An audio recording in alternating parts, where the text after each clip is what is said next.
An instruction cycle has an opcode fetch and an execute cycle, and these two operations, that is the opcode fetch and execute cycle, are performed in different time slots, which is called as the mission cycle. The execute cycle consists of two or more fetch cycles to fetch the operand.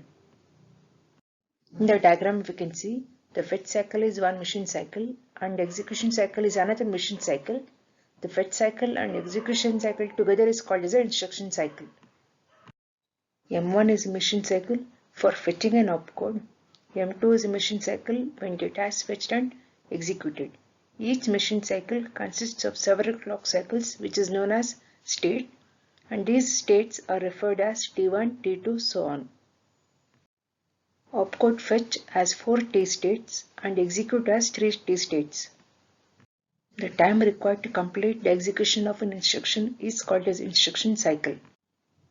In 8085, instruction cycle has 1 to 4 mission cycles or 1 to 4 operations.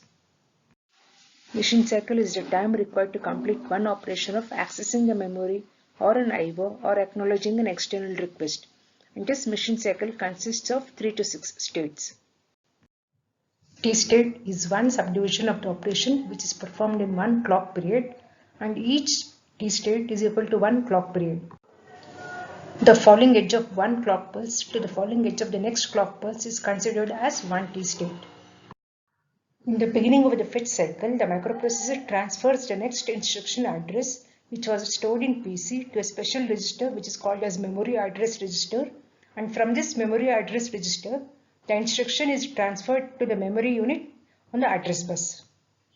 When the instruction address is transferred to memory unit, the decoder circuits which is present inside the memory gets activated and the instruction code from the memory byte is accessed and transferred over the data bus into the memory buffer register.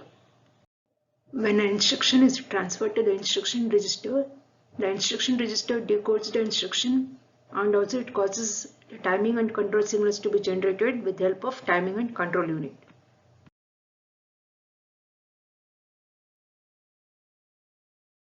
The different signals present in timing and control unit are clock, control, ready, status, DMA and reset.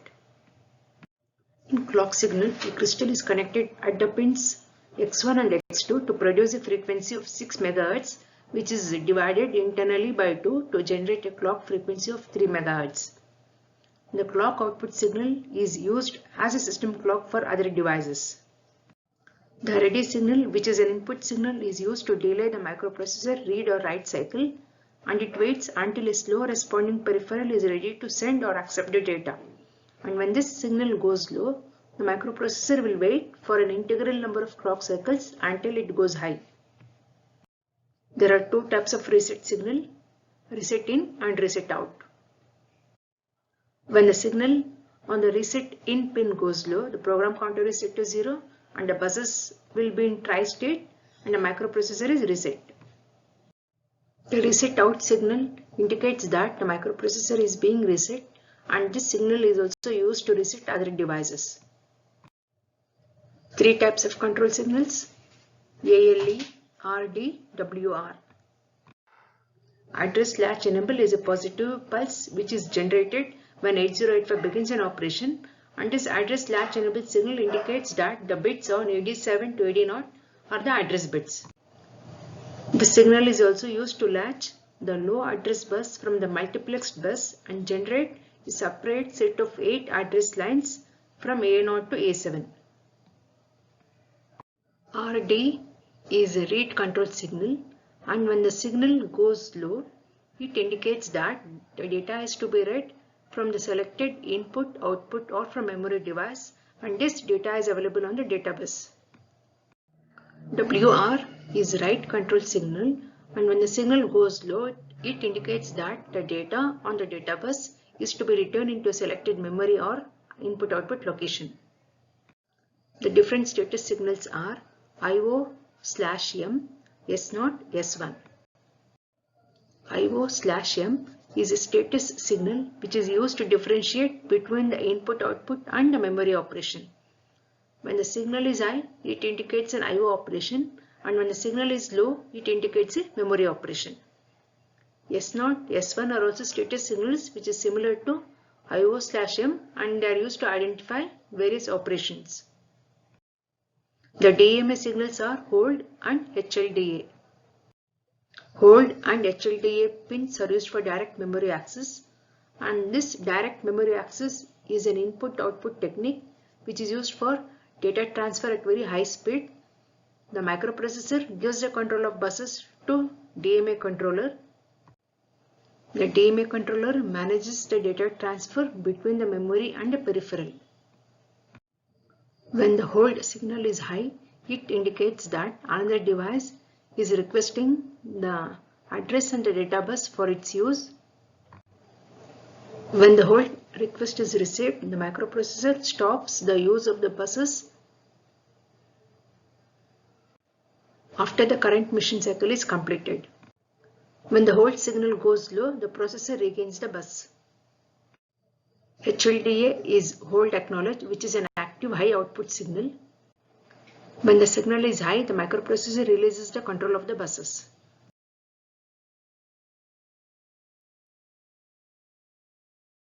The instruction register and decoder is a part of ALU. The instruction which is fetched from the memory is loaded into instruction register. The decoder decodes this instruction and it also initiates the sequence of events to be followed. This IR or the instruction register is not programmable and it cannot be even accessed in any of the instructions. A register array consists of general purpose registers, temporary registers, stack pointer and program counter. There are 6 general purpose registers in 8085 which performs the operation of storing the data during a program execution. These general purpose registers are B, C, D, E, H and L. And these registers can be combined as register pairs, that is it becomes BC, DE, HL. Again these register pairs are used to perform 16-bit operation. These registers are programmable, that is they can be used to load or transfer data from the register by using the instruction. 2 temporary registers W and Z are also included in the register array. These temporary registers holds 8-bit data during the execution of some instruction and they are not available to the programmer. Stack pointer is a 16-bit register which is used as a memory pointer and which points to a memory location in read-write memory. This read-write memory is called the stack.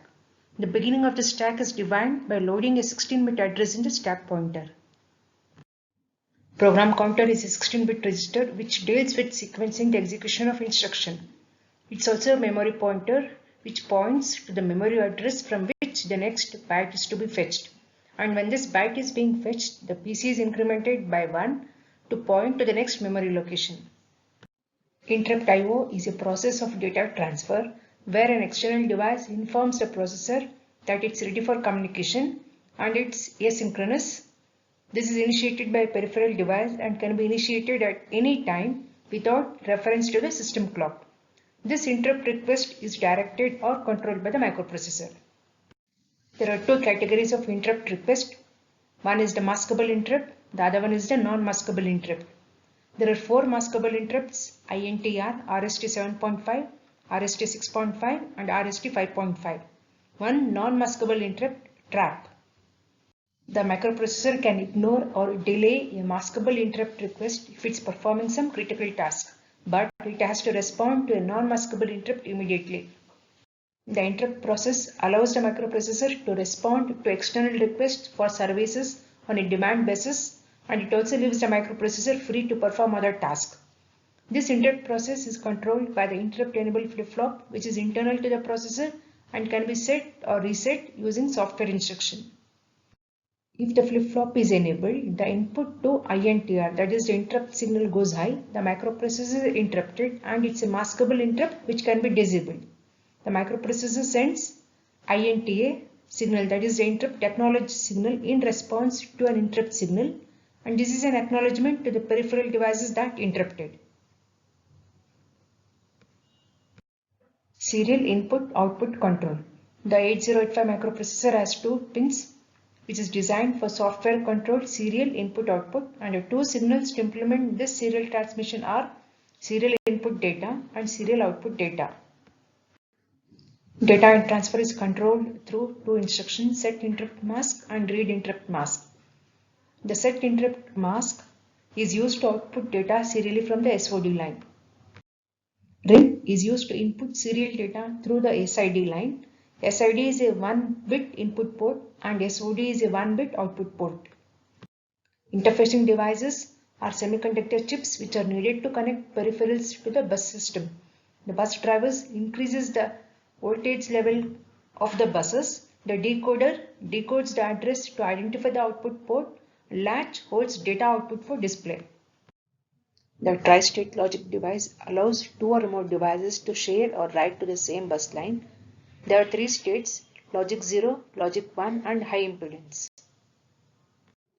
The three lines in the tri-state logic devices are input, output and enable. The tri-state logic device has three lines: the input line, the output line and the enable line. When this enable line is activated, the device functions as an ordinary logic device, but when this enable line is disabled, the device goes into the high impedance state as if it was disconnected from the system and no current is drawn from the system. A buffer is a logic circuit which amplifies the current or power.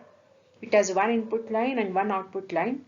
The output is same as the input, and the buffer is also used to increase the driving capability of a logic circuit, and it's also known as a driver. A buffer has one input line and one output line. If the enable line is low, the circuit functions as a buffer, otherwise it's in high impedance state.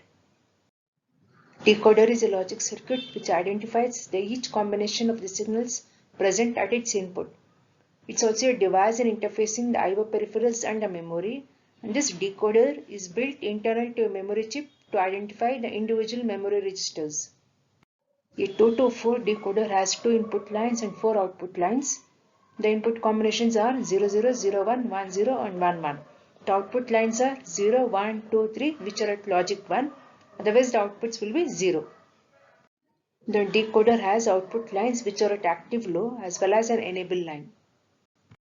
A 3 to 8 decoder has 3 input lines and 8 output lines, and for the decoder to be active the enable line has to be low.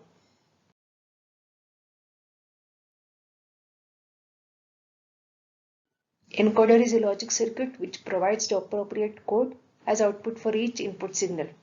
That is, when the input line 0 goes low, the output is 0, 0, 0. And when the input line 7 goes low, the output is 1, 1, 1. If two or more input lines are activated simultaneously, the encoder cannot provide an appropriate output code. These encoders are commonly used with the keyboards. That is, for each key pressed, the corresponding binary code is placed on the data bus. A latch is a D flip-flop and also called transparent latch. When the enable signal is high, the output changes according to the input D. The output in the latch changes during T12 and T34, and the data bits are latched at T2 and T4. When the flip-flop is positive, it's triggered, and the clock T1 is positive, the input is low. Therefore, the output remains low until the next positive edge T3. At T3, the D input is high, so the output also goes high. And latch is commonly used to interface an output device. When the microprocessor sends an output, the data is available on the data bus only for a few microseconds. Therefore, latch is used to hold data for display. Example of this latch is octal latch 74LS373, which is used to latch 8-bit data.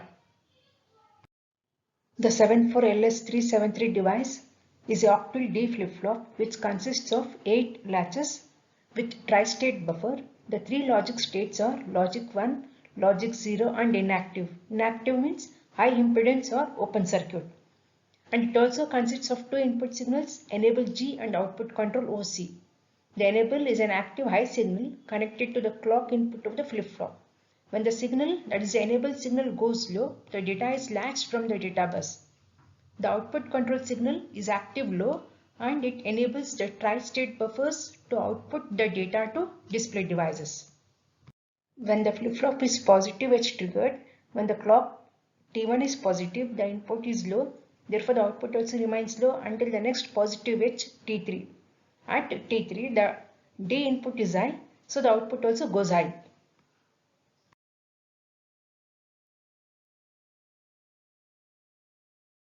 When the enable signal is high, the output follows the input D. When the enable signal is low, the output retains the previous state.